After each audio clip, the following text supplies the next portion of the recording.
magandang gabi po sa ating lahat. Ayan, para naman po sa natutunan po ngayong gabi, so napakaganda po talaga ng talakayan. Sir po kasi, part na talaga siya ng buhay natin, no? So, sino ba namang hindi na-pressure dito pagdating sa trabaho?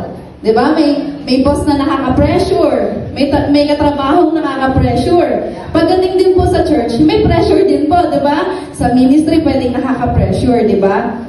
O kaya po, ano yung mga expectation nila sa'yo, nakaka-pressure din po yun. Diba? Pero yun nga, maganda po yung talakayan ngayong araw na binanggit, how can you handle pressure? So, napakagandang representative din yung kaninang ginawa nating activity, yung balloon po. No? So, once na kinimkim mo yung pressure na yun, di ba sa church, mas maganda kung ino-open mo kung ano, Pastor, dito po kasi ako na-pressure di ba? So, matutulungan ka nila para mabawasan yung pressure na nararamdaman mo. Di ba? Once kasi na kinimkim mo yun, katulad ng balon kanina, habang lumalaki yung balon na yun, pwedeng sumabog, di ba?